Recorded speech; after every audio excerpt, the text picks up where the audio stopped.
14h-16h, Brigitte Lahaie, Sud Radio. Bonjour à tous, nous sommes ensemble durant ces 2 heures sur Sud Radio. Alors depuis quelque temps, la sexualité féminine évolue énormément et j'ai même le sentiment qu'elle a plus bougé durant ces 10 dernières années qu'en un siècle.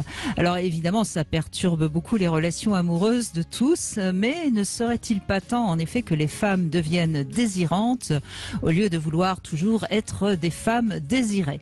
Alors on va en parler avec mon invité Alain Héril qui a beaucoup écrit et qui a beaucoup travaillé sur le désir féminin, mais il constate également que de plus en plus de gens, et particulièrement de femmes, renoncent à la sexualité. Vous savez, ce courant qu'on appelle asexualité, donc ce renoncement au sexe, mais qui, attention, ne veut pas dire un renoncement à l'amour. Alain Héril nous expliquera dans un instant la différence, puisqu'il vient de sortir un livre sur la sexualité qui s'appelle Désirer autrement. Et puis, je vous invite surtout, mesdames, à venir évoquer votre désir. Comment il a évolué? Est-ce qu'il bouge en fonction de vous, de votre âge, ou est-ce que c'est plutôt de votre relation, ou peut-être des discours de sexe qu'on entend beaucoup dans les médias, qui à mon avis sont quand même assez éloignés de ce qu'est vraiment la sexualité, mais ça c'est mon point de vue, c'est peut-être pas le vôtre. On en parle ensemble. Notre numéro c'est le 0826 300 300. Bonjour Alain Héril. Bonjour Brigitte. Merci d'être avec nous. Alors vous êtes sexothérapeute et c'est vrai que vous avez beaucoup écrit sur le désir féminin, sur la sexualité féminine. Je sais que vous êtes assez d'accord avec moi là-dessus. C'est que c'est presque à 35 ans que la femme commence à être un petit peu en accord avec son propre désir. Et puis vous venez de sortir un livre, ça s'appelle Désirer autrement, c'est aux éditions Le Duc. Et ben vous allez un petit peu visionner ce qui se passe dans ce courant assez nouveau qui nous vient des États-Unis, asexualité, c'est-à-dire des gens qui n'ont plus envie d'avoir des relations sexuelles, mais qui pourtant sont quand même encore dans un lien amoureux, c'est bien ça? Oui, tout à fait. Et en fait, il y a plusieurs formes d'asexualité. D'ailleurs, le sous-titre du livre, c'est Voyage au pays des asexualités. Et ce livre, c'est pas vraiment un livre sur des avis personnels, c'est plus une enquête. J'ai voulu un petit peu savoir qui étaient ces personnes, comment elles vivaient, qu'est-ce qu'elles ressentaient. Et j'étais très surpris dans cette enquête de rencontrer des personnes qui, hommes comme femmes d'ailleurs, hétéros comme homos, qui n'avaient pas d'appétence à la sexualité, mais qui avaient une grande appétence à l'amour, à la tendresse, aux liens affectifs, et qui ne basaient pas la relation à deux sur essentiellement la sexualité. Donc ça bouleverse un petit peu les choses parce que ça laisse entendre que pour certains couples et certaines personnes, la sexualité n'est pas le baromètre d'une bonne relation. C'est plutôt le lien de tendresse qui va se mettre en place. Et puis aussi avec des personnes qui ont déplacé leur libido sur autre chose que le sexuel, sur la créativité, sur le travail, sur la parentalité, voilà.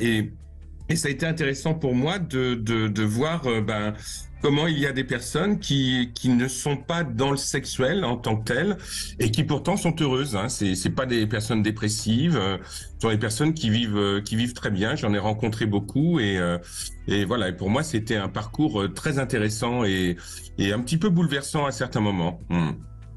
Alors, ce qui est sûr, c'est que la dernière enquête sur la sexualité montre bien que les jeunes ont moins de relations sexuelles, je sais plus exactement, mais quand même nettement moins, aussi bien les hommes que les femmes d'ailleurs. Est-ce que c'est, à votre avis, on peut l'imaginer en tout cas, que c'est un courant anti-pornographie? Alors oui, il y a effectivement, vous avez raison Brigitte, la plupart des personnes que j'ai rencontrées, c'est sur une tranche d'âge 25-35 ans, qui sont, et sur les forums, c'est en général ces tranches d'âge que l'on va rencontrer, avec qui on va dialoguer, et en fait il y a effectivement une position anti-pornographique assez claire. Et en même temps, ce sont des personnes qui souffrent pour beaucoup de ce qu'on appelle maintenant l'éco-anxiété. Des personnes qui sont très anxieuses par rapport à l'avenir de la planète, qui sont plutôt dans une démarche écologique dans le sens large du terme. Voilà, et tout ça fait que le sexe en lui-même, et le lien à la pornographie, ça je l'ai entendu souvent, est vraiment mis de côté et ressenti comme étant quelque chose qui ne les intéresse pas. Ça montrerait quand même, enfin je sais pas, en tout cas c'est mon avis et je crois que vous le partagez, ça montre quand même qu'on a réellement raté le coche de la libération sexuelle des années 70 parce que finalement se priver de sexualité, même si après tout on n'a pas à juger, hein, c'est pas un jugement de ma part, c'est quand même se retirer un plaisir assez gratuit quoi finalement. Oui, ben, je vous rejoins, Brigitte, hein, pour avoir vécu ces années-là, qui étaient des années de, je dirais même, de recherche de sexualité plutôt joyeuse, quantitative et ouverte. Moi, ce que j'ai rencontré, c'est que ce sont des personnes qui ont un rapport à la sexualité où la sexualité leur paraît comme étant un lieu difficile, dramatique, conflictuel. Et c'est presque comme s'ils n'avaient pas envie de se poser la question du désir, la question du lien à la sexualité. Et puis ça joue aussi sur le corps également, sur le rapport au corps. Et donc, il y a une espèce d'évacuation du sexuel dans leur démarche. Et d'une certaine manière, oui, je pense que nous avons raté ce coche-là. Alors, il faut bien être clair, hein, les asexuels, ça représente à peu près 2% de la population mondiale. Hein. Donc, mais Oui. néanmoins, ça existe. Ça existe, c'est présent, c'est très présent sur les réseaux sociaux. Et donc, donc mon travail, c'était de regarder ce que ça racontait. Bien sûr. Alors évidemment, on peut en parler si vous avez envie de témoigner en tant qu'asexuel. Vous nous appelez au 0826 300 300. Mais on va revenir sur le sujet du jour, qui est un sujet évidemment plus général. La sexualité de la femme. On sait que pour la femme qui peut-être a moins besoin d'être active dans la sexualité, elle va plutôt rester dans le désir de l'autre une bonne partie de son adolescence et le début de sa vie. Et il faut du temps pour que la femme devienne désirante. Hein. C'est quelque chose qu'on voit énormément. Oui, parce que et ça, il y a beaucoup de travaux qui datent des années 60 qui montrent qu'effectivement une femme active dans sa sexualité, une femme qui prend les choses en main, si je puis dire, donc qui est dans sa force désirante, c'est quand même quelque chose de relativement nouveau et ça demande du temps. Il y a un apprentissage de son lien à la sexualité dans la dimension féminine. Et cet apprentissage, évidemment, il demande du temps. Et souvent, toutes les statistiques vont dans ce sens-là. Souvent, c'est après 35 ans que ça se produit. Et après 35 ans, on a des figures féminines qui sont peut-être un petit peu plus incisives par rapport à leur sexualité, plus demandeuses, plus exigeantes aussi par rapport au sexuel. Et moi, je l'ai rencontré dans mon cabinet de façon très nette et très précise. Et donc, ça détermine une nouvelle forme de demande et d'attente dans la sexualité féminine. Et du coup, la femme ne devient plus celle qui est soumise, qui est dans l'attente du désir masculin. Ça dénote une énergie féminine un petit peu plus demandeuse et un petit peu plus précise dans le rapport à la sexualité. Est-ce que on pourrait dire donc qu'il y a d'abord une première partie de l'adolescence jusqu'à 35 ans, ensuite de 35 ans ça va jusqu'à la ménopause et puis ensuite il y a l'après-ménopause. Ce serait ça les trois grands cycles de la sexualité féminine? Oui, ce sont ces trois grands cycles et j'en rajouterai un quatrième qui est très particulier, c'est ce que j'ai rencontré, j'en parle dans un de mes livres. Il y a une période à partir de 47 ans, entre 47 ans et l'arrivée de la ménopause, qui est vraiment une période qui est sur 3, 4, 5 ans, qui est une période de grand questionnement par rapport aux femmes et de bilan sur sa vie sexuelle et où souvent il y a presque la position qui est de dire c'est maintenant ou jamais. Et puis après la ménopause arrive et moi j'ai rencontré beaucoup de femmes qui traversaient la ménopause et qui après la ménopause avaient enfin une sexualité épanouie. Je crois que c'est important de le dire que la ménopause n'est pas la fin de la sexualité pour une femme et pour certaines femmes c'est même le début de leur sexualité. Et il y a un élément que j'ai rencontré souvent, c'est ce qu'on appelle l'orgasme post-ménopause, avec beaucoup de femmes qui découvrent l'orgasme après la ménopause. Donc c'est plutôt une bonne nouvelle et ça va à l'encontre des idées reçues comme quoi ménopause égale fin du sexuel. Mais les trois grands axes que vous citez, Brigitte, me paraissent tout à fait justes. En tout cas, ça correspond à mon expérience en tant que thérapeute et ça rejoint effectivement ce qui se dit de manière assez courante dans les enquêtes qui sont menées sur la sexualité féminine. Oui. Faut-il encore qu'après la ménopause, le partenaire, il ait encore des érections? C'est là où parfois, Eh n'est-ce oui, pas? eh oui. Oui, mais vous Bon, savez, Brigitte, il y a quelque chose, juste en deux mots, il y a quelque chose qui est oui, très allez-y. intéressant, c'est de voir qu'il y a quand même une augmentation des divorces tardifs et qui sont à 70% initiés par les femmes et qu'en C'est vrai. général, ça intervient après la ménopause. Donc, il y a certaines femmes qui se disent, bon, ben, moi, j'ai envie de commencer cette aventure-là. Mon mari s'est un peu pépérisé, donc je vais aussi aller voir ailleurs. N'est-ce pas, messieurs, hein? Attention, écoutez bien, prenez des notes parce que je crois qu'Alain Héril va vous mettre en garde, va vous allumer quelques petites lumières qui vont clignoter et qui vont vous permettre de retirer vos pantoufles. Allez, Alain Héril, on fait une petite pause et on va commencer avec Julie, justement, qui va, à mon avis, confirmer ce qu'on vient de dire. Brigitte Lahaie, Sud Radio. Et c'est avec Alain Héril, sexothérapeute, que nous voyageons dans le continent noir, la sexualité féminine. Avec Julie pour commencer. Bonjour Julie. Bonjour Alain, bonjour Brigitte. Merci Bonjour. d'être avec nous. Avec plaisir. Donc, écoutez, moi je viens pour témoigner. Donc j'ai 22 ans, donc je suis pas sûre de correspondre tout à fait aux personnes dont vous avez parlé juste avant.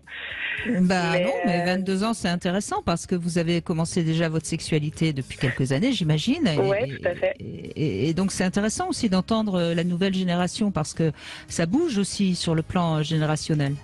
Je pense effectivement que ça bouge. Alors oui, effectivement, j'ai commencé ma sexualité il y a quelques années déjà et je l'ai commencé en mes propres termes. J'avais vraiment décidé que ça se passerait comme je voulais et honnêtement, ça s'est passé comme je voulais, assez étonnamment. Mais au tout début, j'ai quand même rencontré des sacrés problèmes de communication avec mes premiers partenaires et ça venait des deux côtés. Ça venait autant de mes partenaires qui parlaient pas avec moi du tout. Et moi qui du coup n'osais pas parler non plus et du coup en soi oui, j'étais pas très épanouie là-dedans et j'étais très passive dans ma sexualité et je pense que ça vient beaucoup d'une influence du porno que je regardais énormément adolescente, pas tellement pour m'exciter mais plus pour essayer de comprendre. Oui. Et comme je regardais majoritairement des pornos qui étaient faits par des hommes pour des hommes, et les femmes sont alors soit excessivement bruyantes, mais pas dans la communication. Oui, on ne peut pas dire. Voilà, et en fait, sinon il y avait la sexualité dans les films aussi, beaucoup forcément, hein, on découvre aussi un peu comme ça. Et là, souvent, c'est des sexualités qui se passent sans même que les personnes aient besoin de parler, tout est très naturel, on parle de connexion incroyable, on n'a pas besoin de parler, quoi. Et donc du coup, moi j'étais là-dedans, j'étais dans, en fait, on n'aura pas besoin de se parler et ça va se passer exactement au top. Et donc, ça m'a pris quelques années avant de comprendre que ça fonctionnait pas exactement comme ça, hein, la sexualité. Qu'est-ce que vous en avez retiré quand même sur un plan positif? C'est-à-dire, qu'est-ce que ça vous a quand même apporté de regarder ces films porno par rapport à votre sexualité? Je pense pas grand-chose, hein. Pour être très honnête, j'ai commencé à trouver des films porno. Si, je pense que j'ai découvert des pratiques qui, moi, m'ont intéressée, notamment, je pense aux pratiques un peu plus BDSM, que je connaissais pas du tout. Alors, Oui. je me suis renseignée après sur d'autres médias que le porno, hein, parce que pour être très honnête, c'est pas hyper représentatif toujours de toutes les pratiques. En tout cas, les plus mainstream, hein, les pornos les plus mainstream. Mais par contre, je pensais, du coup, en étant passive, que moi, j'étais quelqu'un de soumise, en fait. J'avais associer ces deux termes-là. Le fait d'être soumise, c'est le fait d'être passive. Et en fait, il a fallu attendre que je me mette en couple avec quelqu'un qui correspondait à ça, c'est-à-dire qui était aussi un peu dominant, etc., pour que je découvre la différence entre soumise et passive. On peut être soumise et active dans sa sexualité. Et ça m'a mis vraiment du temps à comprendre. Donc, Alors, vous voyez, Julie, ce qui est intéressant dans votre témoignage, c'est qu'on voit qu'une jeune femme de 22 ans aujourd'hui peut assez facilement parler de sexualité, ce qui était certainement pas le cas il y a 50 ans. En revanche, Alain Héril, ce que je trouve vraiment désolant, c'est qu'en effet, l'éducation à la sexualité, elle est essentielle, parce qu'on voit bien que Julie, finalement, démarre avec des mauvaises idées de ce qu'est la sexualité. Oui, Brigitte, parce que ça, c'est un gros souci, l'éducation à la sexualité, et je pense qu'il y a vraiment un travail énorme à faire sur ce terrain-là, pour que, en tout cas, les jeunes générations, mais quand je dis jeunes générations, c'est vraiment les ados, puissent avoir des espaces où ils peuvent parler de la sexualité de manière ouverte, non essentiellement médical, où il puisse parler de masturbation, de plaisir, de pratiques sexuelles et exprimer un certain nombre de choses qui les travaillent.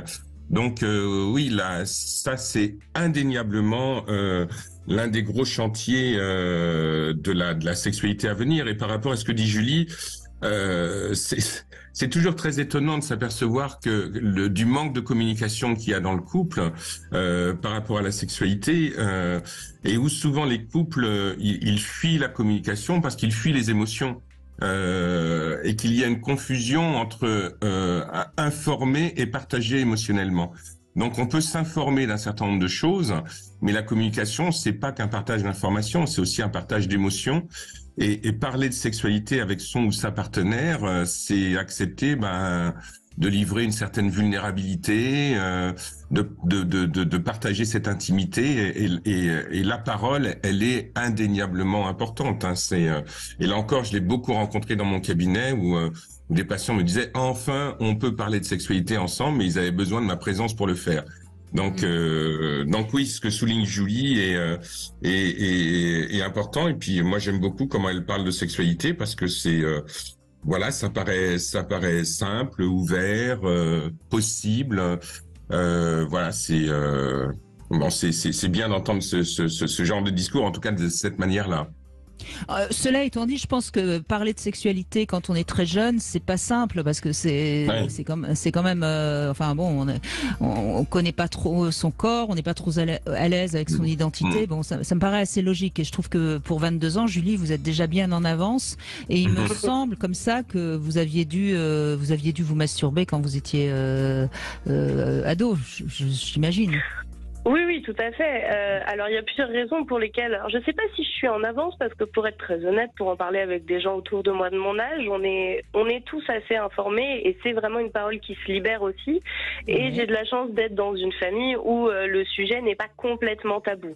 Je dis pas qu'on en parle à table dès les 15 ans, hein, mais pour autant, c'est réellement quelque chose qui n'était pas secret non plus. Donc, ça aide forcément ce genre de famille. Mais ouais, il y a l'accès à Internet forcément. Alors certes, l'accès au porno qui doit être régulé, etc. Mais accès à d'autres sphères pornographiques plus douces, créées par des femmes souvent, mais beaucoup plus modernes, qui sont par exemple ce qu'on appelle les fanfictions, etc.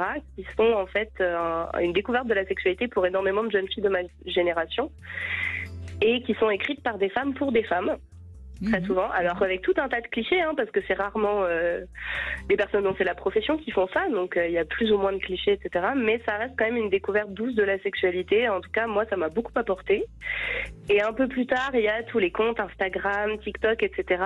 qui parlent de sexualité. Encore une fois, souvent, alors peut-être parce que c'est dirigé pour moi, souvent des femmes, qui parle sans tabou de la sexualité féminine et de tout un tas de sujets reliés à ça, que ce soit au niveau santé, hygiène, plaisir, etc. Et ça m'a aussi énormément aidé parce que on a des témoignages, on a des gens qui parlent de leurs propres expériences et on se rend compte qu'on n'est pas forcément seul, que les problèmes qu'on rencontre, il y en a d'autres qui les rencontrent aussi. Et ça aide du coup à libérer la parole, je trouve en tout cas. Oui, ça bouge quand même plutôt dans le bon sens, quoi qu'on en dise finalement. Hein. Ce serait un petit peu le bilan de votre témoignage. Merci beaucoup, Julie. Je trouve ça très intéressant d'avoir commencé avec justement avec vous parce que ça montre qu'on peut garder l'espoir. Voilà. Merci, Julie. Merci beaucoup. Allez, on fait une petite pause et puis on se retrouve dans un instant, bien sûr, toujours avec vous. N'hésitez pas à témoigner, 0826 300 300.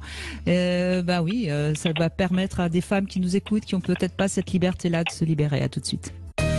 Brigitte Lahaie, Sud Radio, c'est l'instant Sexy News.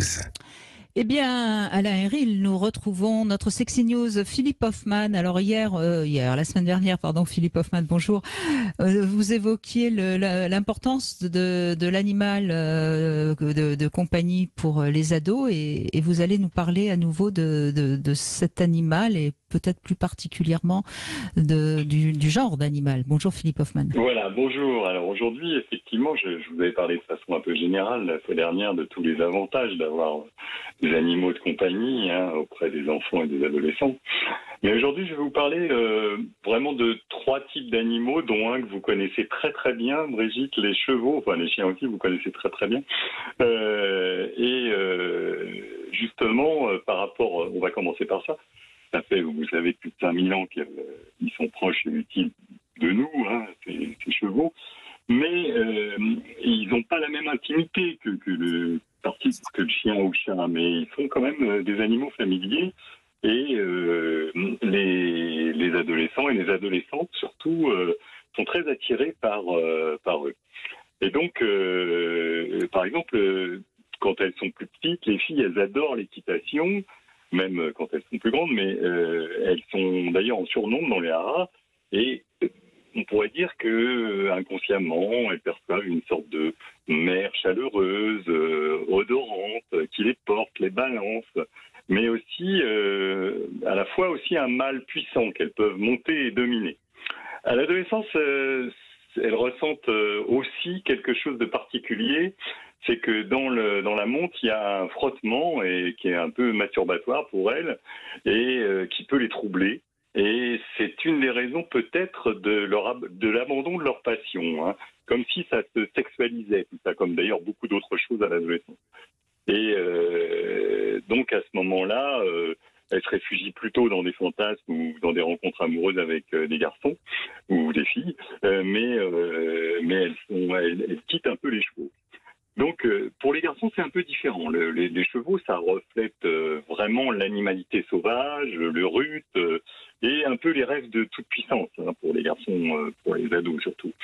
C'est sûr que quand on a un colosse de 600 kilos, on ne peut pas faire ce qu'on veut avec, mais que le corps est sollicité directement.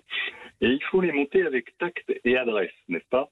Ils obligent les ados à ajuster des postures, des gestes très délicats. Et en fait, du coup, ça évacue toute tentative de contrôle forcé. Et donc, ils ressentent d'ailleurs l'agressivité de tous les prédateurs humains, parce que ce sont des animaux de proie, et ils peuvent, au moindre faux geste, faire des ruades, des écarts, et donc l'adolescent arrogant, il devient un peu plus humble face à ça. Et il y a surtout les chutes qui rendent plus humble Philippe Hoffman. Alors les chutes, ça rend vraiment, vraiment humble, effectivement. Mais même quand il y a un écart assez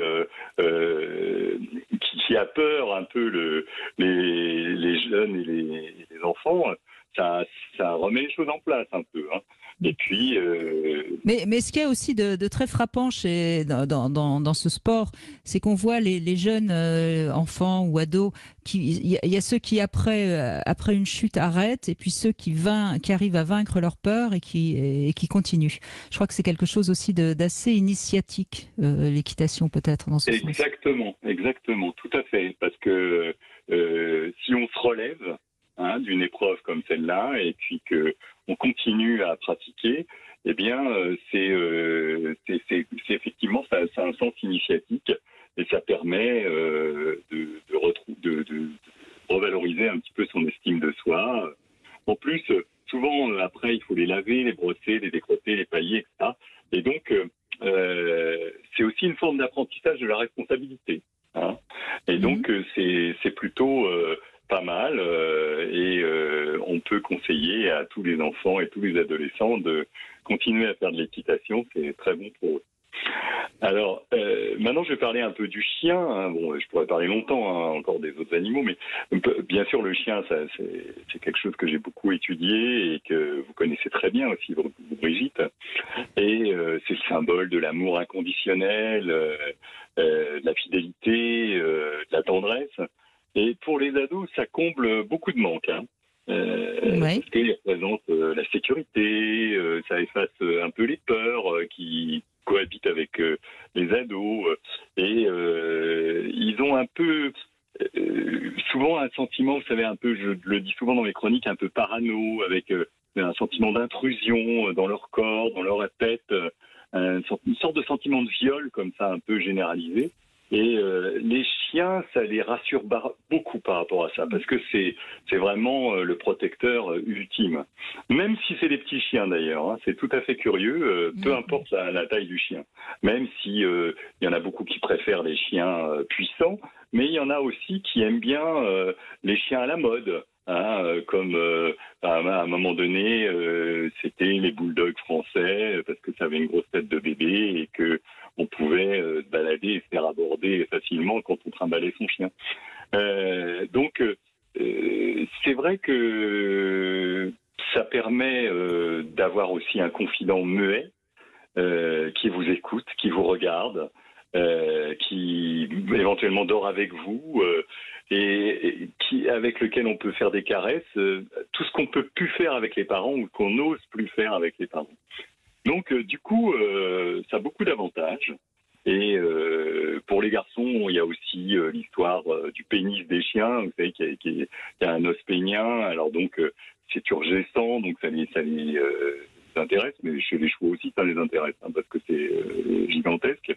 Et donc, ils admirent un petit peu cet insigne de virilité parce que c'est librement exhibé, alors qu'eux, il faut qu'ils cachent tout. Et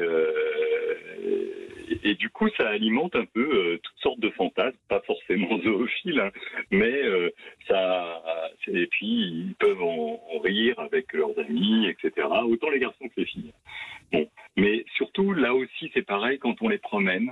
Quand on ramasse leur déjection, quand on fait attention à ce qu'ils ne traversent pas la route n'importe comment, etc., eh bien, on se responsabilise avec eux. Et dès qu'on est enfant, d'ailleurs. Hein. Mais au moment de l'adolescence, c'est important parce que comme il y a des difficultés pour les ados avec leurs limites, eh bien, là, au moins, ils sont obligés de limiter leur animal, qui peut être un peu foufou parfois, et du coup, ça leur permet aussi, par projection, par identification aussi, de se limiter eux-mêmes. Et donc, c'est pas mal pour la présence d'un chien aussi pour apprendre un petit peu les limites et la responsabilité. Et alors le chat, j'imagine que vous avez... Alors, il y a vraiment une analogie entre les chats et les ados. Hein. Parce que c'est des animaux nocturnes qui veillent à l'affût. Et les ados, vous savez, ils aiment bien la nuit. Hein. Ils se sentent libres, mais ils sont quand même très dépendants, hein, les chats, qui les rend aussi vulnérables. Donc, c'est vraiment tout le paradoxe de l'adolescence là, qui est rejoué à travers cet animal qui a l'air libre, complètement, qui veut bien aller vers vous s'il le souhaite, mais qui s'éloigne pas trop, quoi. Hein. Donc, il y a un rapport un peu singulier entre l'autonomie, la dépendance, et qu'on retrouve bien chez beaucoup d'ados. Et c'est vrai que quand ils ronronnent, ils se frottent, ils ont une demande particulière, comme d'ailleurs les ados quand ils font des effets de séduction avec leurs parents pour pouvoir sortir le soir ou avoir le dernier smartphone. Mais celui qu'on séduit, ça doit pas être un maître dominateur, ça doit rester quand même un compagnon. Donc c'est plutôt particulier, et puis en plus on aime, le chat aime être caressé, les gens qui caressent un animal au poil soyeux comme un chat, ils retrouvent aussi une sensualité primitive qu'on pouvait ressentir quand on est nourrisson. Et ça rappelle les câlins, l'enveloppe maternelle. Et puis ça diminue le rythme cardiaque, ça supprime même les frissons d'hypothermie ou de peur. Donc c'est quelque chose qui avec ce petit félin à quatre pattes, qui nous ramène à l'animalité que l'on a en nous. Et on sait très bien qu'on traite souvent les jeunes ados qui font n'importe quoi de sauvages. Et là, on voit bien que la sauvagerie est proche et qu'en plus, on peut la caresser. Et c'est plutôt une expérience formidable. Eh bien voilà. Alain Héril, vous voulez réagir à ce que nous a raconté Philippe Hoffmann sur les animaux ? Ben, je trouve ça très intéressant, les analogies qui sont faites, et notamment avec le dernier, avec le chat animal nocturne et ados qui sont aussi des animaux nocturnes d'une certaine manière. Oui, Mais je pense que les animaux dits de compagnie ont une importance affective extrêmement importante à l'enfance, à l'adolescence et puis à l'âge adulte aussi. C'est comme disait Winnicott, ouais, ce sont vraiment des objets de transition, quoi, qui permettent de retrouver une certaine sécurité affective et voilà. Moi, ce que j'aime beaucoup chez les animaux, c'est leur respiration. Et la plupart du temps, quand un animal est tranquille et qu'on se base sur sa respiration, très naturellement, on retrouve sa cohérence cardiaque. Et il y a quelque chose, je trouve, de très intéressant à ce niveau-là. Voilà, même si j'ai pas d'animaux chez moi, j'aime beaucoup la présence des animaux. Ouais. Ça apaise, en effet. Ouais. Merci beaucoup de ce tour d'horizon, Philippe Hoffmann, avec parfois quelques réflexions surprenantes, mais qui sont tout à fait intéressantes et qui ont peut-être ouvert des horizons à ceux qui nous écoutent. Merci Philippe Hoffmann, merci beaucoup. Bon. Au revoir. Philippe, un autre Philippe est avec nous qui va répondre à 3 questions intimes. Bonjour Philippe. Bonjour Brigitte, bonjour Alain. Alors Bonjour. justement, Philippe, vous sentez plutôt chat, chien ou cheval, vous, si on vous posait la question moi, comme ça? Je me sens plutôt chien, D'accord. Et pourquoi? parce que j'ai eu des chiens toute ma vie. J'ai eu des chats aussi, mais c'est pas pareil. Un chat, c'est un peu plus indépendant, un peu plus distrait, un peu plus lointain, alors qu'un chien se ferait tuer pour vous. Un chien, c'est fantastique. Et j'ai tout eu, des gros, des petits, de toutes les races. C'est des relations extraordinaires. Et vous avez un os dans votre verge? Peut-être. Ah, d'accord. C'est pour ça que... Vous pourriez aussi bien dire. Parce que finalement, il paraît que je suis assez endurant et performant. Alors bon, je ne vais pas me vanter, ça mais doit être je pour sais ça. pas si alors. c'est de la faute du chien. Non, je crois que c'est plutôt de la faute de ma cuisine. Comment ça, votre cuisine? Qu'est-ce que ça a à voir là-dedans? Écoutez, pour moi, la cuisine, c'est un acte d'amour. Ouais. Et je ne peux pas concevoir une relation sans qu'il y ait quelque part une recette culinaire. J'en ai plusieurs, hein. Mais il y a des recettes qui vous mettent dans une forme éblouissante. D'accord. Alors, je pense que vous les connaissez à peu près toutes, parce qu'il y a des produits comme le gingembre et d'autres, mais certains produits africains aussi qui sont d'une efficacité redoutable. Et puis le désir et l'envie, moi je ne peux pas concevoir un rapport sexuel sans amour. Donc l'amour, pour moi la cuisine c'est un acte d'amour. Ça commence pas par le sexe, ça commence par le plaisir de goûter, de sentir, de déguster. Et ça vous transforme. Puis en plus, si vous avez la chance d'avoir un bon vin avec ou un jus de fruits extraordinaire, eh ben, vous atteignez le nirvana. Bon, Donc, bah écoutez, être passé du chien à la cuisine, Philippe, il faut le faire. Je reconnais. On va dire que ça aura fait la deuxième question. Alors, troisième question. Combien de fois par mois avez-vous besoin de faire l'amour? Moi, c'est tous les jours. D'accord, donc ça fait 30 fois. Hein. Voilà, même des fois 2 fois par jour. Il n'y a pas d'interdit. Alors évidemment, quand je suis fatigué ou que je suis dans des endroits où on ne peut pas, je me tiens à carreau, comme on dit. D'accord. Sinon, Bon. voilà. Sinon, pour moi, c'est comme boire et manger. C'est une fonction vitale. D'accord. Bah, remarquez, on mange 3 fois par jour, hein, donc. Voilà. Vous voyez, donc je suis pas loin du. Oui. Vous n'êtes pas loin du compte. On est d'accord. Pas loin du compte. Allez, vous pouvez poser une question à Alain Héril. Il vous écoute. Allez-y. Alors, pour vous, la preuve ultime d'amour, c'est quoi? Ah, jolie question. Ah, c'est une jolie question. La preuve ultime d'amour. Alors, la première réponse qui me vient, mais qui est un peu abstraite, la preuve ultime de l'amour, c'est l'amour justement. C'est la preuve ultime de l'amour, c'est d'accepter d'être en amour avec quelqu'un. Et je dirais aussi que c'est ce dont je m'aperçois, mais ça c'est très personnel, c'est à quel point il est difficile d'accepter d'être aimé plutôt que d'aimer l'autre. Et en ce qui me concerne, moi le travail que je fais sur moi actuellement, c'est vraiment d'accepter l'amour de l'autre. Et je dirais que la preuve ultime de l'amour, c'est d'accepter l'amour de l'autre. Et d'accepter que cet amour-là vous modifie, vous change et vous fait voir la vie autrement. D'accord. Voilà, je ne sais pas si ma réponse vous satisfait, mais en tout cas, c'est celle qui me vient maintenant. Eh ben, c'est la vôtre. Oui, je suis tout à fait d'accord avec vous pour une raison bien simple. il n'y a pas de, comment dire, il n'y a pas d'autre solution que d'aimer. Ça paraît idiot de dire ça, mais j'ai toujours constaté que les gens qui n'aimaient pas étaient des gens tristes, pouvaient être des gens dangereux parfois. Et je pense que quand vous avez de l'amour, alors il y a des degrés, vous allez me dire, évidemment. Il y a des jours où on l'est plus que d'autres, mais je suis d'accord avec vous, il faut accepter l'autre, il faut aussi que l'autre vous accepte. Mais même des fois, au début, on se dit, tiens, je vais quand même pas aller jusque-là, et puis finalement on y va. Bon, c'est pas un sacrifice, c'est un don total. C'est-à-dire, c'est le don de la personne, le don des sens, le don de l'esprit. On est tellement bien qu'on fait tout pour que ça dure et que ça, au contraire, ça s'enrichisse.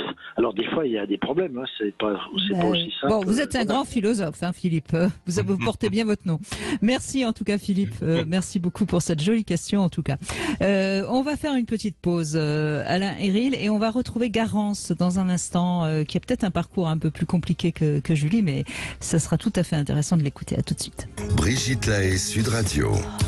Nous sommes avec Alain Héril, sexothérapeute, auteur de nombreux livres, dont celui-là que j'aime beaucoup, On ne fait pas l'amour, c'est l'amour qui nous fait. C'est aux éditions Le Courrier du Livre. Justement, on voit bien, hein, lorsqu'on vient d'écouter Philippe, Alain Héril, on voit bien comment, quelque part, le sexe pour le sexe, finalement, on a cru à un moment donné peut-être que c'était ça la solution pour libérer la sexualité. Mais on voit bien avec votre dernier livre qui va sortir au mois de mai, la sexualité, hein, donc sur les asexualités plus exactement, on voit bien que c'était peut-être une erreur de croire que le sexe était la solution. Vous voulez réagir non? Oui, Brigitte, oui. C'est-à-dire, mais peut-être aussi qu'on est dans un mouvement de dialectique, qu'il y a eu toute cette nécessité de remettre le sexe au centre du débat et ce qu'on a appelé un peu rapidement la libération sexuelle, qu'il là il y a un retour de balancier avec quelque chose qui est dans l'asexuel avec la privatif, mais peut-être que le troisième mouvement, ça sera un lien entre la sexualité et la tendresse, et que il y a peut-être quelque chose qui dans quelques temps viendra conjuguer les deux, et voilà, moi je reste toujours optimiste sur les mouvements sociétaux par rapport à la sexualité, et je pense qu'à un moment donné la question de la joie dans la sexualité, de la tendresse, du lien, de l'amour viendra se poser. C'est un peu bisounours ce que je raconte là, mais je pense que les deux peuvent se rejoindre à un moment donné, et qu'on peut rentrer dans une sexualité qui puisse être à la fois présente, qualitative, et en même temps avec une dimension spirituelle également. Eh bien, c'est ce qu'on verra, hein, peut-être, enfin, espérons. Garance. Oui, je donne rendez-vous dans 10 ans. Rendez-vous dans 10 ans, d'accord. Garance, bonjour. Bonjour Brigitte, bonjour Alain. Bonjour. Merci d'être avec nous. Alors vous allez vous approcher de 50 ans, hein, vous allez bientôt avoir 50 ans, et votre parcours a été un peu compliqué parce qu'il y a eu agression sexuelle, maladie, c'est donc plus compliqué. Et vous venez de divorcer, je crois. Hein. Absolument, oui, c'est ça. Oui, un parcours qui est somme toute très commun malheureusement pour certaines femmes, mais qui effectivement est fait de beaucoup de violence, la maladie qui est venue dessus, mais la maladie n'arrive jamais par hasard. Et puis à présent un divorce, et le fait que vous voyez le titre du livre là, je trouve très joli, c'est l'amour qui nous fait, mais moi je suis dans une phase où je me demande même ce que signifie aimer et être aimé. Donc je pense que j'ai encore beaucoup de chemin à faire avant de me reconstruire et de pouvoir m'autoriser un désir vers un homme, ou voilà. Donc je suis plutôt dans cette phase de rechercher quel est mon désir autre que sexuel, avant de pouvoir me tourner vers un désir sexuel ou vers un homme. Ben, si vous êtes encore très blessé, c'est un peu normal que l'amour soit quelque chose qui vous fasse même un peu peur, hein. Parce que si vous êtes blessé, c'est peut-être parce que justement vous avez cru aimer ou être aimé, et c'était pas le cas. C'est exactement ça. J'ai cru que pour pouvoir être aimé, il fallait tout accepter et que le fait de tout accepter et donc finalement de s'attacher l'autre, c'était ça l'amour, mais alors que c'était tout autre chose et que donc finalement je me demande même si je sais ce que c'est en dehors d'aimer mes enfants, dont je suis certaine que ça c'est de l'amour. Mais cet amour, au sens où parfois on peut l'entendre, les témoignages comme la personne qui avait juste avant, là pour les questions, c'est très beau d'entendre un homme parler ainsi. Voilà, c'est se poser la question, qu'est-ce que... Donc, vous voyez, franchement, merci Garance, parce que votre questionnement, je crois qu'il est il est intéressant et je vais la poser la question à Alain Héril justement. Bien sûr que l'enfant aime de manière infinie son parent, ses parents, mais quand Garance dit qu'est-ce qu'il faut faire pour pouvoir être aimé, qu'est-ce que vous répondez à ça, Alain Héril? C'est-à-dire que bonjour Garance, c'est-à-dire que ce que j'entends dans ce que Garance dit, c'est que l'amour ne peut pas s'inscrire sur des plaies ouvertes et que avant d'aller vers l'amour, il est nécessaire justement de refermer ses plaies, de les comprendre. Ça, c'est un travail sur soi qui parfois peut être long, mais dont on sort toujours gagnant. Et il me semble que cette dimension de la rencontre avec l'amour, elle se fait sur un terrain qui est le plus pacifié possible. Alors ça, c'est de la théorie. Chacun a son histoire personnelle et ses expériences personnelles.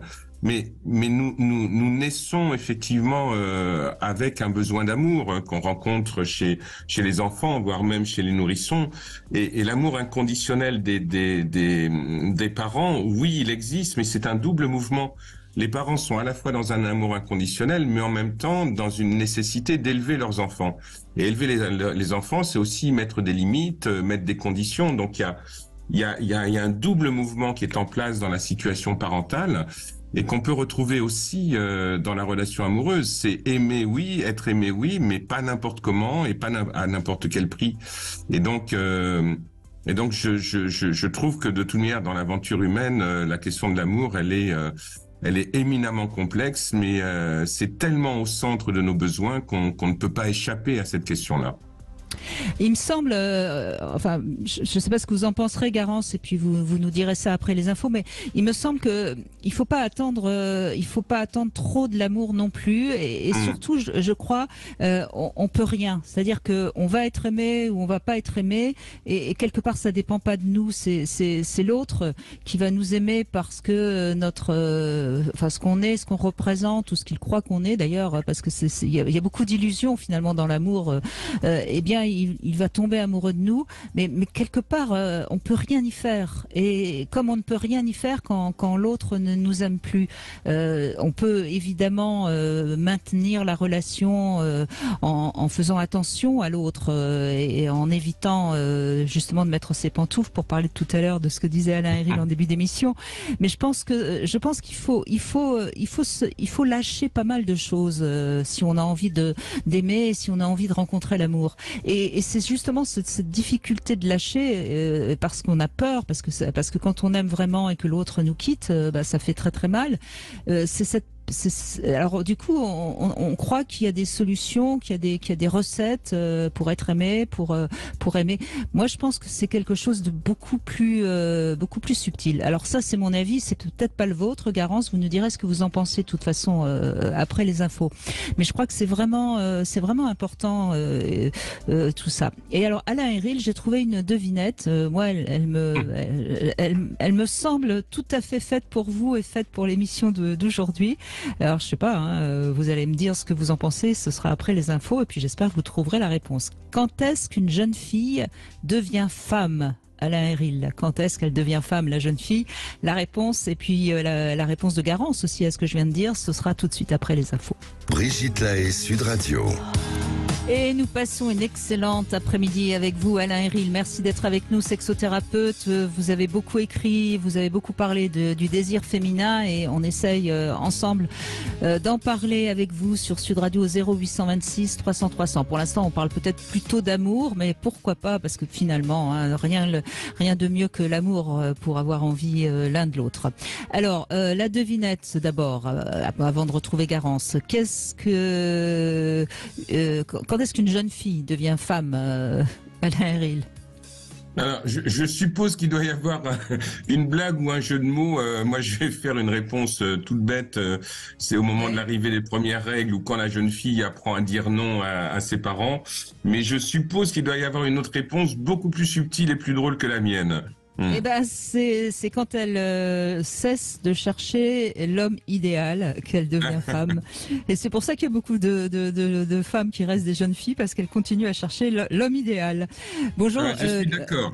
Vous êtes d'accord, hein. Je savais que ça vous plairait. Je savais qu'elle vous plairait. Garance, qu'est-ce que vous pensez de ce qu'on a dit de l'amour juste avant les infos, Garance? Alors, j'ai trouvé ça très intéressant là, avec le lien des parents, mais quand on est dans un rapport avec des parents qui ont un amour toxique, réel, vraiment pour les enfants, quand c'est un amour qui est un peu plus toxique, c'est vrai qu'on se construit pas sur les mêmes bases et que quand bien même il y a ce rapport que Alain Héril évoquait sur le fait qu'il y a de l'amour pour ses enfants, mais qu'en même temps il y a des limites posées. Oui, c'est un juste milieu à trouver, enfin, que j'estime avoir trouvé moi avec mes propres enfants, mais que je n'ai pas reçu moi de mes parents. Et les repères que j'ai eus de l'amour par rapport dans la petite enfance, c'était pas du tout cela. Et c'est ce qui m'a conduit en fait à j'allais dire aérer, parce que c'est un petit peu ça quand on sait pas trop comment se naviguer dans tout cela, parce qu'on n'a pas eu les bons repères. Et puis oui, mais voyez, Garance, j'entends bien Garance, et c'est vrai que c'est plus compliqué quand on n'a pas eu la chance d'avoir un amour sécurisant dans son enfance. Mais voyez, vous avez voulu donner à vos partenaires beaucoup de choses pour être aimé, mais quelque part c'était une sorte de réparation, c'est-à-dire que en tant qu'enfant vous avez certainement voulu donner beaucoup pour que vos parents vous aiment, voyez, et c'est en ça qu'à un moment donné il faut devenir adulte, et le passé c'est le passé, on le refait pas. Ah non, mais j'en suis totalement consciente. Et d'ailleurs, ce n'est pas des partenaires, c'est un partenaire. Parce que pour pouvoir fuir cette famille toxique, je me suis engagée avec le premier qui a bien voulu de moi et qui m'a fait passer tenter plus, et malgré tout j'ai accepté parce que c'était le prix à payer pour pouvoir m'échapper de cette famille-là. Et la séparation, c'est moi qui en suis à l'initiative, parce que j'étais justement dans cette volonté de désir, d'affirmer enfin mon désir. Donc je suis pas du tout dans cette position de petite fille qui idéalise qui que ce soit. Mais c'est un chemin que je construis tout doucement, et où je me reconstruis finalement. Voilà, donc c'est... Bien sûr, mais ça a été, enfin, je veux dire, on le sait, hein, Alain Héril, dans les premiers temps, nos relations amoureuses, elles sont de la répétition, hein, on le sait tous, hein. Mais c'est parce qu'on va prendre conscience que c'est de la répétition qu'on va pouvoir faire évoluer les choses. Oui, et puis il y a de la répétition, et puis il y a une recherche de réparation qui me paraît quand même relativement naturelle. Quand on n'a pas reçu suffisamment d'amour dans l'enfance et dans l'adolescence, on va le demander à la relation amoureuse. Mais ça rejoint ce qu'on disait au début de cette émission, Brigitte, c'est que tout ça demande du temps pour maturer, pour comprendre, pour saisir et pour trouver sa propre autonomie par rapport au désir et par rapport à l'amour. Et c'est l'aventure de tout un chacun, mais c'est comment sortir d'une relation amoureuse et dans laquelle il y a de la sexualité présente, qui ne soit pas une demande de réparation, où on n'est pas là à demander à l'autre: répare-moi des blessures de mon enfance. Et c'est parce que l'autre, le compagnon ou la compagne, n'est pas notre thérapeute, n'est pas nos médecins, n'est pas notre infirmière. Et ça demande du temps pour arriver à comprendre ça et pour être autonome dans son désir et dans son amour et dans sa relation. Exactement, vous l'avez dit avec des meilleurs mots que moi, Alain Héril, mais je crois que c'est vraiment ça qu'il faut que vous entendiez, Garance. C'est-à-dire qu'il faut rien attendre de l'autre, si ce n'est justement un amour et du plaisir et de la joie qu'on peut passer ensemble, quoi.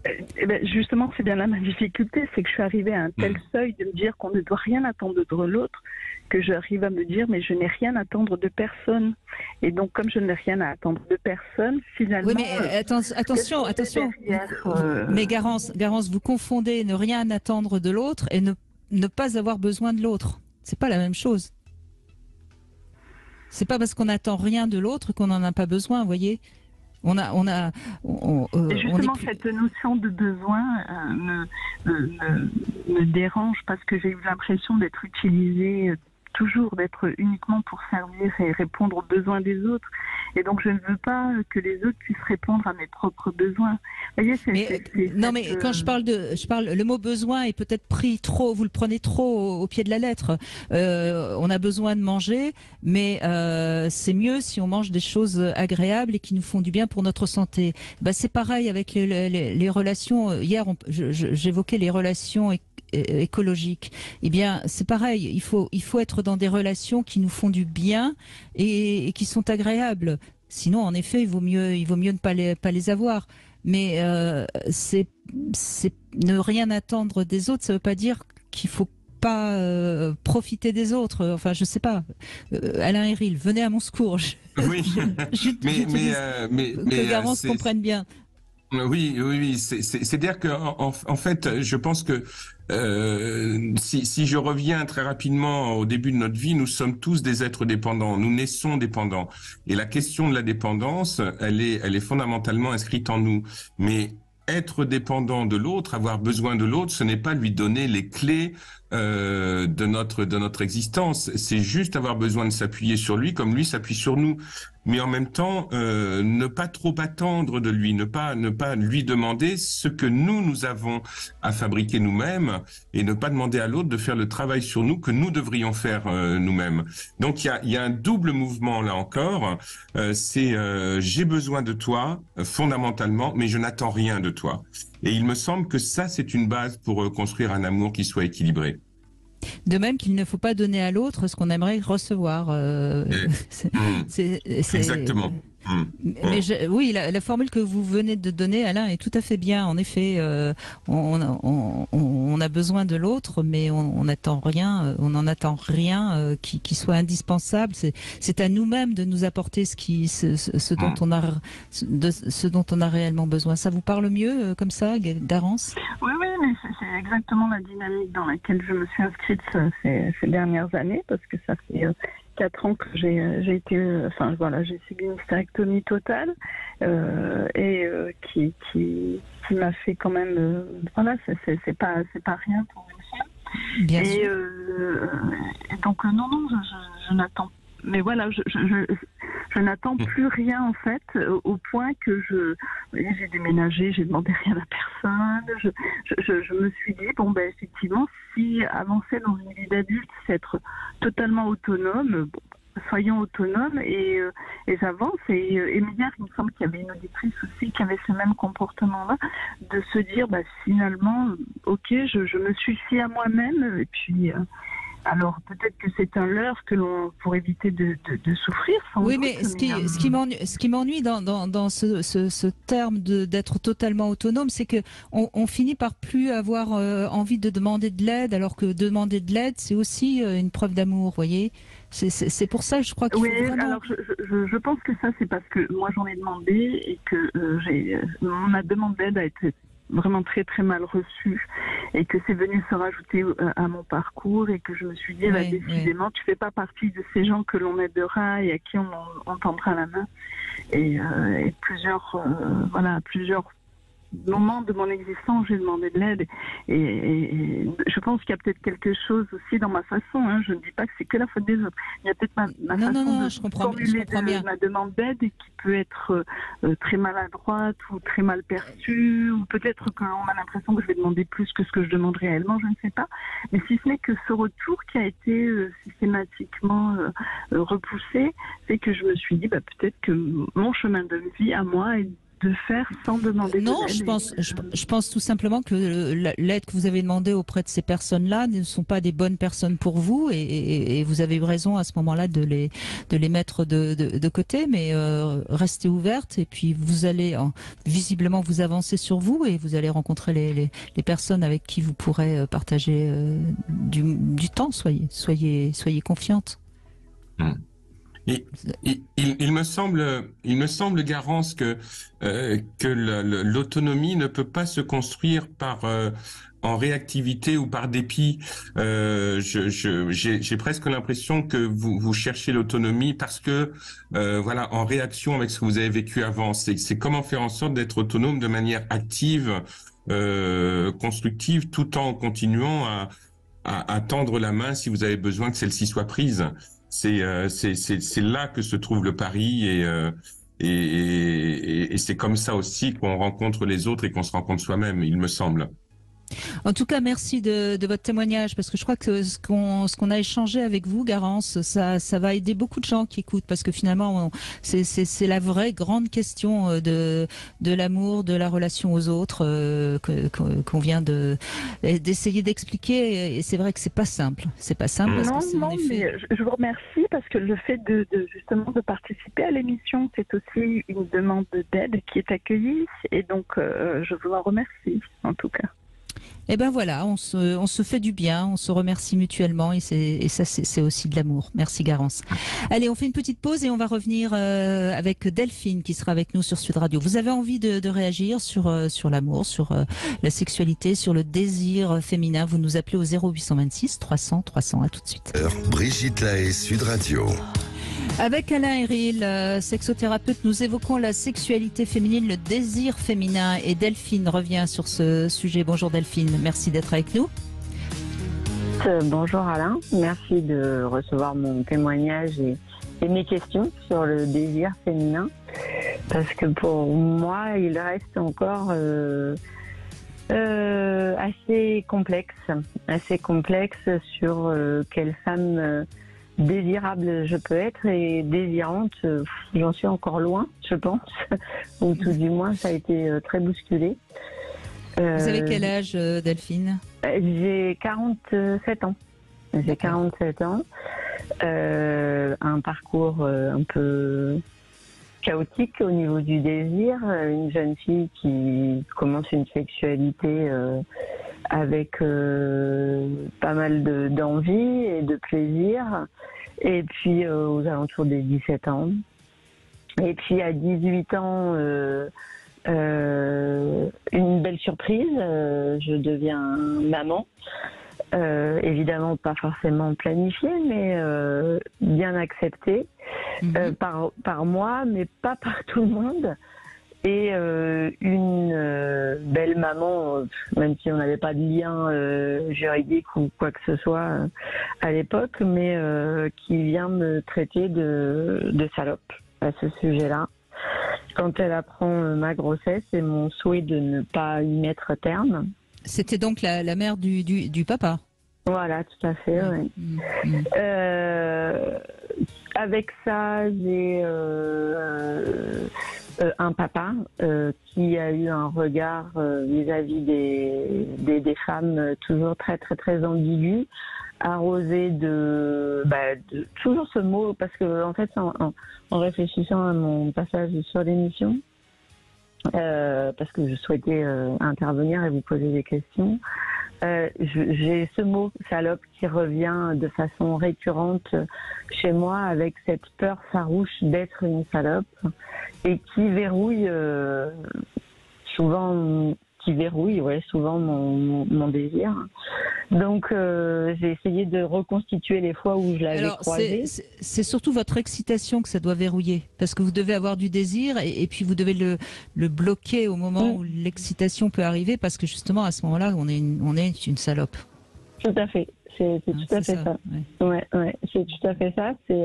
Est-ce que j'ai, et c'est même pire que ça, est-ce que j'ai le droit de réfléchir comme ça, d'avoir ces pensées-là, d'avoir ces idées-là, d'avoir ces comportements-là. Donc, du coup, j'ai rencontré mon mari, j'ai retrouvé mon mari, j'ai mis beaucoup d'enjeux. Donc évidemment beaucoup de contraintes parce que mon contexte de jeune maman, je m'imaginais que être maman à 18 ans, ça permettrait pas de retrouver un homme aussi facilement que ça, un jeune homme qui veuille de moi. Donc le mari, c'est pas le père de l'enfant que vous avez. Oui, d'accord. Non, tout à fait, du premier enfant. Mais excusez-moi, je vous coupe Delphine, parce que vous avez déjà dit beaucoup de choses intéressantes et j'aimerais bien justement que Alain Héril commente un peu tout ce que vous avez dit déjà. Oui, parce que je trouve que dans ce que vous posez, Delphine, il y a vraiment quelque chose qui est de l'ordre des étapes de vie, ce que vous vivez, comment vous le traversez, qu'est-ce que vous en apprenez et comment vous vous construisez un peu contre l'environnement. C'est-à-dire que et vous posiez la question effectivement par rapport au terme salope et je trouve que la réponse de Brigitte était tout à fait juste. Il y a un philosophe qui s'appelait Michel Foucault qui parlait du discours en retour. Et lui, il disait, des fois, les insultes qu'on nous fait, c'est bien de les reprendre à notre compte et de les renvoyer aux autres. Et donc, oui, c'est comment vous pouvez dire, vous dites que je suis une salope, oui, j'en suis une. J'en suis une et je vais vous prouver que je le suis à ma mesure et même à ma démesure. Et je trouve que là, il y a une position de fierté qui fait que vous ne vous écroulez pas sous l'insulte de l'autre et vous faites de cette insulte une dynamique. Et je pense que c'est important d'avoir ce point de vue-là et parce que ça vous donne beaucoup d'énergie et ça vous permet d'être au plus proche de votre désir aussi. Alors, j'ai essayé j'ai peut-être pas fait l'intégralité du chemin, mais j'ai essayé d'être dans ce combat-là, de prouver que je pouvais être ce que j'avais envie d'être avec mon désir, en me battant contre tous les préjugés et toutes les images que j'avais eues précédemment. Mais j'ai malheureusement mon mari qui est venu réappuyer sur le bouton assez lourdement, puisque je l'ai découvert à aller visionner en fait d'autres salopes et donc et à avoir des relations virtuelles avec d'autres salopes et là ça m'a complètement achevée, quoi.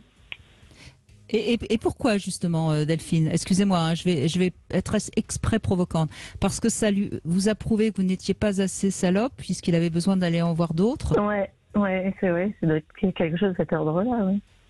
Ouais. Ou alors vous l'aviez choisi. Comme mon combat n'était pas assez costaud, quoi. Et donc ça vous a évidemment brisé dans votre estime de vous-même. Ah oui, complètement, là, oui. Ouais. J'essaie de et pourtant, c'était que de manière virtuelle, si j'ai bien compris. Oui, mais ça a été sur des phases qui étaient dures pour moi. C'était des moments où j'étais faible, en fait. Et donc, vous êtes toujours avec lui? Oui. Oui. On a compris qu'il y avait aussi une part d'addiction chez lui. Pour ça, c'était une façon de se soigner. Donc c'est pas de votre faute s'il était addict, c'est pas de votre faute? Non, il n'y a pas que moi, mais c'est venu appuyer sur le bouton de façon virulente. Non, mais j'entends bien, mais c'est important que vous entendiez que c'est pas de votre faute. C'est lui qui a besoin pour se prouver je ne sais quoi, mais c'est son histoire, c'est pas la vôtre. Et c'est ça qui est important quand même à un moment donné à entendre pour que vous puissiez vous en sortir. Delphine, restez avec nous. Alain Héril va réagir à ce que je viens de dire. Je pense que c'est important que vous puissiez bien comprendre ça. À tout de suite. Brigitte Lahaie, Sud Radio. Toujours en compagnie de Alain Héril, sexothérapeute. Nous parlons du désir féminin avec Delphine qui est avec nous. Delphine, on entend bien que quelque part vous êtes une femme désirante, hein. Enfin, du moins c'est l'impression que j'ai moi en vous entendant, mais que cette blessure de votre père, de votre belle-mère et peut-être aussi de ce mari, hein, bloque un peu votre désir. Alain Héril, qu'est-ce que vous avez envie de dire par rapport à l'échange qu'on a eu juste avant la pause? C'est-à-dire que Delphine, tout à l'heure, elle disait que par rapport au fait que son mari est allé chercher d'autres salopes dans les relations virtuelles, qu'elle avait sans aucun doute sa part à l'intérieur de ça. Moi, je trouve qu'il faut envisager aussi le fait qu'elle n'a aucune part là-dedans et que ça raconte quelque chose qui est plutôt de l'ordre d'une recherche je sais pas moi, de confirmation de virilité, d'affirmation de sa masculinité de la part de son compagnon, et que être en couple souvent c'est deux névroses qui cohabitent l'une avec l'autre, et qu'on n'est pas responsable de la névrose de l'autre comme il n'est pas responsable de la nôtre, et que ça c'est chaque histoire qui se télescope. Et que c'est important d'arriver à prendre du recul et de pas se sentir continuellement coupable de ce qui se passe chez l'autre. Je pense que là, moi, je prêche pour ma paroisse, hein, mais que c'est important de faire un travail sur soi pour justement se débarrasser de toutes ces scories qui handicapent un petit peu la relation. Donc il y a pas forcément de culpabilité chez vous, Delphine. Je crois que ce qui est important, c'est d'arriver à construire votre rapport au désir aussi de manière indépendante, sans qu'il soit continuellement en référence avec l'autre et sans attendre continuellement que l'autre vous confirme que votre désir il existe, parce que sinon vous allez rentrer dans un espèce d'état de dépendance qui sera peut-être pas forcément le meilleur pour vous. Oui, Delphine, allez-y. Oui, j'entends bien, je suis sur cette réflexion-là, sur me dire jusqu'où je m'autorise à pouvoir désirer un homme et voir d'autres hommes que mon mari, parce que là aujourd'hui je suis perdue avec ça, quoi. Je suis perdue avec mon désir. Et si vous vous posiez la question autrement, qu'est-ce qui vous en empêche au fond? Parce que là, vous dites qu'est-ce qui m'autoriserait, et moi je vous pose la question autrement, qu'est-ce qui vous en empêcherait? Toujours de passer pour c'est toujours cette notion de salope en fait. Hein. Mais puisque vous en êtes une. Je crois que je ne m'autorise pas à l'être assez. Vous voyez bien que donc c'est une histoire de vous par rapport à vous, mais vous avez entendu ce que Alain Héril vous a dit tout à l'heure. Donc libérez-vous, quoi, en d'autres termes. Libérez-vous. Réussir à trouver mes clés pour me libérer. Mais vous savez Delphine, le problème souvent, c'est qu'on veut tout de suite être allez, restons sur la salope. On veut tout de suite être une salope. Non, faut pas tout de suite vouloir être une salope. Commencer par un petit escalier et puis ensuite un plus grand escalier. Vous voyez, aller je sais pas moi, aller habiller un petit peu plus sexy à une soirée libertine, et voyez finalement ce que ça provoque, les regards admiratifs qu'on va avoir sur vous, et là vous serez fier d'être une salope, par exemple. Voyez, faites des petites choses qui vont vous permettre et donc de prendre de l'assurance, de vous autoriser et ensuite vous pourrez faire le grand saut. Mais si vous voulez faire tout de suite le grand saut, c'est pas possible. Je comprends bien. Il faut commencer par monter la première marche avant de vouloir arriver. Oui. Je l'entends bien. Vous êtes d'accord, Alain Héril, j'imagine? Ah bah oui, être une salope, ça s'apprend. Voilà. Et puis vous savez, Delphine, être en lien avec votre désir, c'est pas obligatoirement coucher avec d'autres hommes que votre compagnon, mais c'est se donner la possibilité d'envisager ça, parce que le fantasme aussi, il est important, c'est se donner la possibilité de fantasmer. Par rapport à ce que vous dit Brigitte, c'est de rentrer dans un monde de sensations physiques réelles où vous ressentez effectivement la joie qu'il y a à être cette femme-là. Donc, et ça vous appartient, c'est dans votre corps que ça se passe et pas dans le corps de l'autre. Et il me semble que c'est important de vous offrir ces vibrations-là.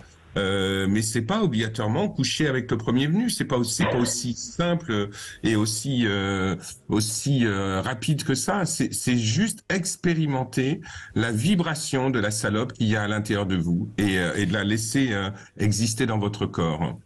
Alors voilà le love conseil que je vous donne, Delphine. Vous faites comme Marlène Schiappa, vous acceptez de faire des photos un tout petit peu plus sexy. Vous faites ça avec un photographe ou avec un ami, qu'importe. Et déjà, vous jouez à être une salope pour des photos. Hein, ça va être premier pas. Hein, ça c'est facile. Ok, oui, ça c'est assez facile. Oui. Et puis si vous...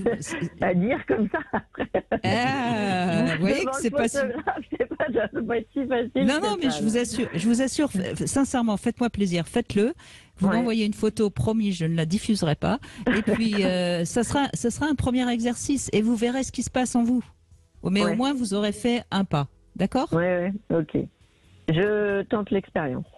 Super, merci Delphine. Merci beaucoup. Merci Brigitte. On continue avec Sarah qui est avec nous. Bonjour Sarah. Bonjour Brigitte, bonjour Alain. Merci d'être avec nous Sarah. On vous écoute. Votre désir, alors J'ai plein de désirs, j'ai plein d'envies, mais on n'est pas sur la même longueur d'onde avec mon mari. Ah. Et vous êtes ensemble depuis combien de temps ? 22 ans. 22 ans. Alors, est-ce que c'est vous qui avez évolué ou est-ce que c'était un mauvais choix du départ ? Je pense à un mauvais choix du départ. mais je pouvais pas le savoir parce que... Mais non, bien sûr que non. En fait, ça a été mon premier au niveau sexuel et j'en ai pas eu d'autres. D'accord, oui. Et quand vous avez rencontré cet homme, vous étiez une jeune fille, j'imagine. Oui. Et donc vous n'étiez absolument... Une jeune fille de 22 ans. De 22 ans, d'accord. Et donc vous n'étiez absolument pas consciente du désir qui sommeillait en vous? Non, du tout. D'ailleurs, ma première fois m'a semblé, même la deuxième, m'a semblé... c'est pas intéressant. J'ai pas ressenti les choses au niveau sexuel. Je n'ai pas ressenti je me suis dit, j'ai attendu 24 ans parce que j'ai perdu ma virginité à l'âge de 24 ans et j'ai eu tout ça pour ça en fait et j'étais déçue. Et j'ai eu mon premier orgasme après la naissance de ma deuxième fille en fait. Ce qui est assez fréquent aussi, Alain Héril, pour les femmes. Oui, c'est assez fréquent que les femmes ont ce que j'appellerais de réels orgasmes après 30 ans, voire 35, parce qu'avant, il y a des sensations qui sont fortes, mais il y a un lâcher-prise total qui ne se fait pas, on se donne pas le droit de le faire, pas la possibilité, mais souvent l'entrée vraiment dans une sensation orgasmique forte, elle arrive après la trentaine. Statistiquement, là encore, on le retrouve de manière assez nette. Tout à fait ça, vers 30 ans. Oui, et puis cette plénitude d'être mère, d'être femme à part entière, Sarah, c'est aussi quelque chose qui débloque quelque chose dans l'esprit, et donc dans le corps. Et alors, votre partenaire, votre mari, donc, vous diriez aujourd'hui qu'il n'a pas beaucoup de besoins sexuels, qu'il est assez éloigné de la sexualité, ou que tout simplement, il fait pas ce que vous avez envie qu'il vous fasse? C'est un petit peu plus compliqué en fait. Alors moi, il m'a mis dans une espèce de statut où je ne suis là que la mère. Mhm. Et donc, il a prétendu depuis toutes ces années qu'il n'avait pas forcément plus d'envie en fait.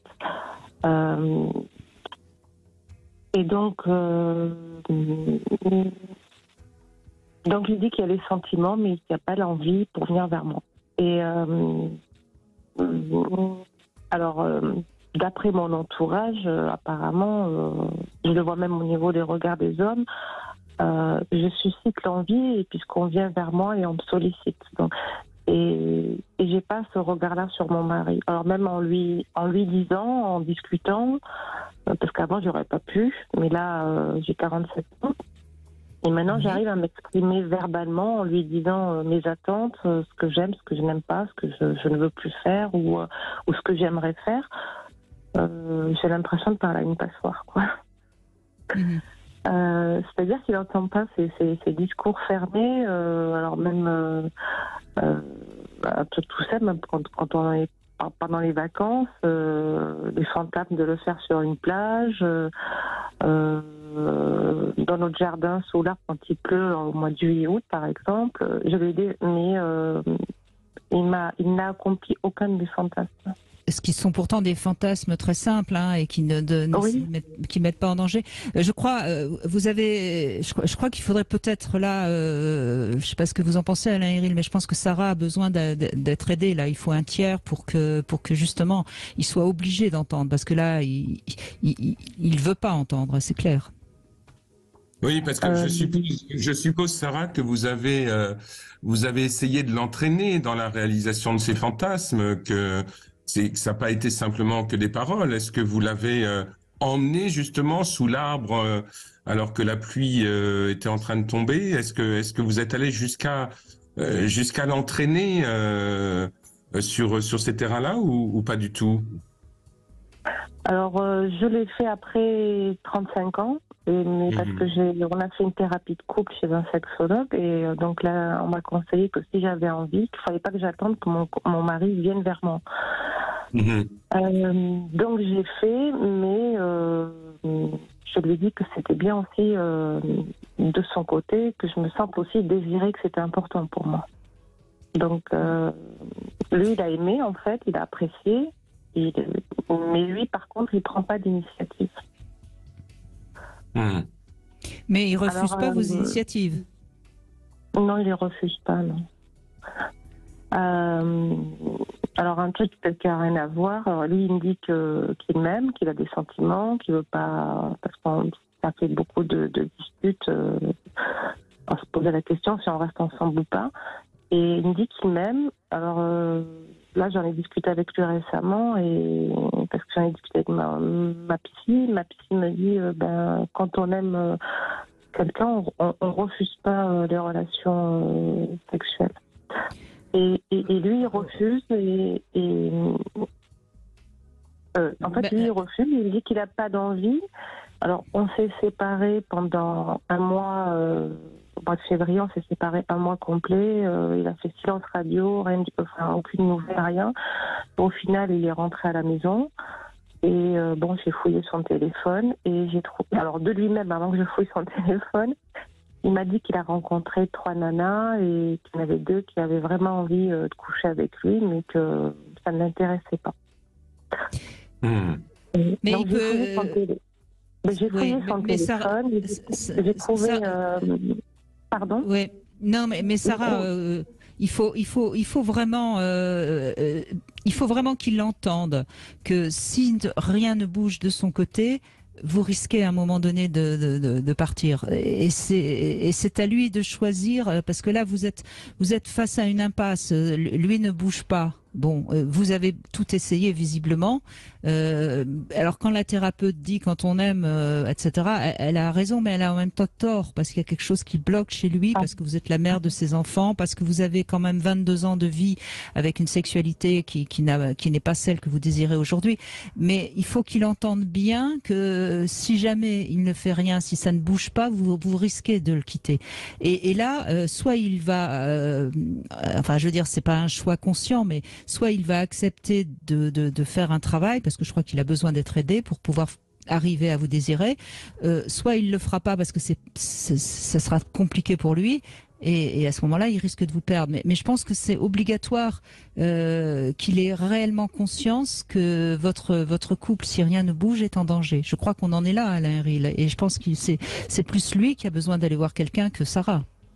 Oui, parce que moi j'entends beaucoup de lassitude dans votre voix, Sarah. Et cette lassitude me laisse entendre que vous êtes presque arrivé au bout d'un processus où vous ne savez plus quoi faire et où vous êtes un petit peu dans une situation d'échec.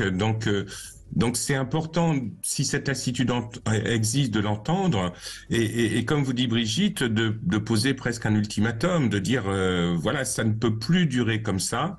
Déjà que ça fait déjà un petit moment et oui, c'est à lui de faire un travail pour mobiliser son désir et vous voir comme une femme et non pas comme la mère, parce que évidemment, si vous voyez essentiellement dans une fonction maternante, eh ben il y a le vieux système oedipien qui va se mettre en place. On ne fait pas l'amour avec sa maman et donc on ne fait pas l'amour avec vous et on ne vous désire pas. Donc c'est important qu'il puisse vous voir comme une femme et pour vous voir comme une femme, peut-être qu'il faut qu'il se voie lui comme un homme, parce que s'il vous voit comme une mère, ça veut dire qu'il se voit comme un fils. Et donc, il va falloir qu'il apprenne à grandir. Et ça, un travail personnel, ça peut lui être utile. Bien entendu, c'est bien que vous ayez fait un travail de thérapie de couple, mais visiblement, il n'a pas été suffisant. Je crois il faut qu'il creuse son propre sillon à lui pour grandir. Hein. Moi, j'ai l'impression que vous me parlez presque d'un ado à côté de vous, quoi. Donc, voilà. Oui, je crois que c'est vraiment important, Sarah. Éventuellement, faites-lui écouter notre échange. Hein. Ça peut parfois faire bouger les choses, mais là, je crois que c'est à lui, c'est à lui de travailler. Vous êtes assez lucide hein, sur vous-même et sur votre couple. Merci beaucoup, Sarah. Une petite pause et on va conclure avec Chloé, qui sera avec nous dans un instant. Brigitte Lahaie, Sud Radio. Avec Alain Héril, sexothérapeute, je rappelle que votre livre Désirer autrement, avec le sous-titre Voyage au cœur des asexualités, sortira le 10 mai. C'est aux éditions Le Duc. Alors Chloé, vous semblez, vous, avoir fait ce parcours superbe de femme désirée. Vous êtes devenue femme désirante. Bonjour. Bonjour Brigitte, bonjour Alain. Je me reconnais pas vraiment dans les témoignages précédents en fait. Alors je me demande si c'est pas lié au fait que j'ai pas d'enfant et j'ai toujours un peu mené ma vie avec certaine indépendance et liberté. Il y a eu en fait un moment charnière. J'avais des relations de couple qui duraient plusieurs années, mais qui n'étaient pas basées sur le désir, de mon côté en tout cas. J'étais beaucoup plus désirée que désirante, et puis à un moment, ça m'allait pas. Parce que je dis c'est pas équilibré. Donc je mettais fin toujours aux relations. Oui. Et il y a quelques années, et à l'approche de la cinquantaine, donc pour moi la cinquantaine a été très très bénéfique. Je me suis mise sur un site libertin pendant 2 ans. Et là, en fait, j'ai trouvé une façon d'exprimer mon désir de façon plutôt ludique et avec pas mal de distance, en fait.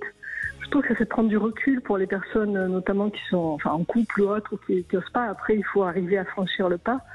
Mais je me suis découverte joueuse, coquine dans le sens joueuse, tout en étant, sans tomber ni dans la vulgarité, ni dans l'hyperconsommation ou des choses comme ça, mais en étant assez maître et libre en fait de mes choix. Désirante, moi je trouve que le terme désirante, c'est tout à fait ça, quoi. C'est-à-dire que quand un homme vous plaisait et suscitait du désir, vous osiez faire l'amour avec lui, quoi. Ou pas, des fois ça n'y arrivait pas, mais au moins, aller à une rencontre et puis voir après, parce que entre le virtuel et la réalité, il y a un grand fossé, donc c'est bon de s'arrêter là. Et mais aussi j'ai découvert que j'aimais beaucoup susciter le désir de l'homme, par des jeux, que ce soit des textos, des photos. Alors, vous parliez à une auditrice précédente d'arriver à faire des photos un peu dénudées et tout ça, et moi j'en ai fait à 2 reprises. Et je suis suffisamment peut-être bien dans mon corps et dans ma tête pour y être arrivée, mais c'est pas un truc, comme on m'aurait dit ça il y a 10 ans, j'aurais même pas envisagé, je pense. Mais je trouve, Alain Héril, que c'est une très bonne thérapie que de se faire photographier très sexy, et d'autant plus si on a du mal à être à l'aise avec son corps. Et je trouve que votre témoignage, Chloé, correspond exactement à ce que Alain Héril disait en début d'émission, quoi. C'est-à-dire que les femmes, 47-50 ans, c'est le sommet, et elles peuvent vraiment devenir désirantes, hein. Même au-delà de 50, j'ai dépassé 50. Oui, non, mais oui, tout à fait. Mais c'est pas grand-chose à voir avec l'âge, en fait, hein, je pense. Enfin, par rapport à la photographie, je pense que effectivement que c'est un bon média thérapeutique, parce que il y a plusieurs moments. Il y a le moment où vous êtes photographié, et puis il y a le moment où vous regardez les photos. Et entre les deux, il y a le regard de quelqu'un, et quelqu'un qui va vous regarder comme vous ne pourrez jamais vous regarder. Et quand ensuite vous voyez les photos, vous voyez que vous êtes effectivement quelqu'un de désirante, mais aussi quelqu'un de désirable. Et donc, et ce mouvement-là, il est extrêmement édificateur et extrêmement narcissique également. Et je pense que tout un chacun a besoin de se sentir désiré dans le regard de l'autre, en fonction de circonstances bien précises, bien sûr. Mais la photo, oui, et ce genre de photo, c'est quelque chose d'extrêmement constructeur. Et la photo, il y a plusieurs, je pense, degrés dans une photo de plus ou moins dénudée, des accessoires, des thèmes. Mais justement, c'était 2 fois, j'avais des thèmes en tête, 3 thèmes qu'on a mis en place, et c'était un côté à la fois sauvage et sexy qui me colle très bien. Et même si il n'y avait pas des gros plans, c'était pas un gros plan de chatte ou un truc comme ça n'a rien à voir, quoi. On peut faire des photos dans lesquelles on se dévoile beaucoup, et pareil avec les hommes, il n'y a pas besoin de nudité, forcément, c'est être désiré. Bien sûr. Dans ce que vous expliquez, Chloé, vous maîtrisez la forme, mais vous êtes surprise par le fond. Et lorsque vous voyez les photos, il y a une surprise, mais c'est important que vous maîtrisiez la forme et que vous soyez dans quelque chose qui correspond à vos fantasmes, à vos projections et à vos désirs, bien entendu. Oui, tout à fait. Donc voilà, je me sens plutôt bien là-dedans. Et c'est vrai que j'entends les personnes aussi par rapport au mot de salope, qui pour elle était à la fois blessant et visiblement qui est assez récurrent dans son histoire. Et j'ai appris à le prendre avec distance, parce que ça fait partie d'un contexte. C'est partie d'un jeu, c'est souvent un fantasme masculin d'utiliser ce mot qui, moi, me choque pas, en fait, parce que on sort de la définition du dictionnaire, en fait. Ça vient sans filtre aussi. Il y a un moment où dans l'acte de séduction, il y a des filtres tombent, et il y a des choses qui viennent comme ça auxquelles on s'attend pas forcément, quoi. Oui, mais vous avez raison. Il y a même des femmes qui peuvent être excitées si on les traite de salopes durant l'acte. Évidemment, pas à froid lors d'un dîner mondain, certainement pas. Mais durant l'acte, ça peut être un mot très excitant, quoique ça peut aussi être un mot très très frigorifique. Hein, attention. Mais oui, mais c'est toujours pareil, c'est que c'est toute la difficulté de la femme, Alain Héril, hein, c'est d'être à la fois bien sous tout rapport, mais de pouvoir dans la sexualité bien être animal, quoi. Oui. Justement, je me demandais, est-ce que comme j'ai pas eu d'enfant, est-ce que c'est ça aussi qui m'a permis de m'affranchir de beaucoup de rôles de mère, de responsabilités variées, et d'être un peu plus électron libre comme ça, et du coup d'être curieuse de ça. Alain, personnellement, je pense que ça a dû jouer pour vous, puisque vous en parlez, mais je pense pas qu'on puisse l'universaliser. Moi, j'ai rencontré des femmes, au contraire, une fois qu'elles avaient franchi la maternité, comme si elles disaient voilà, ça c'est fait. Ensuite, ça les libérait complètement d'un point de vue sexuel. Et puis il y a d'autres femmes qui s'enferment dans une trop grande maternité et qui perdent la dimension sexuelle. Je pense que pour vous ça a joué effectivement, mais ça va agir différemment pour les autres femmes. Je pense pas qu'on puisse dire que l'absence d'enfants entraîne quasiment obligatoirement une sexualité très très très ouverte. Hein. C'est parfois oui, parfois non. Hein. Et oui, c'est ce qu'on a vu tout au long de ces 2 heures. Et je vous remercie toutes d'avoir témoigné parce que vos témoignages étaient très différents et ça peut faire écho à toutes celles qui nous ont écoutés. Et puis je crois que ça aide les hommes aussi à mieux comprendre ce qu'est une femme désirée ou désirante. Merci beaucoup, comme toujours, Alain Héril, de vos réflexions toujours terriblement justes. Merci beaucoup. Merci Brigitte. On vous laisse avec C'est votre avenir. Et demain, on sera avec Samuel Doc. On reviendra sur les blessures d'enfance, justement. Comment les guérir. À demain.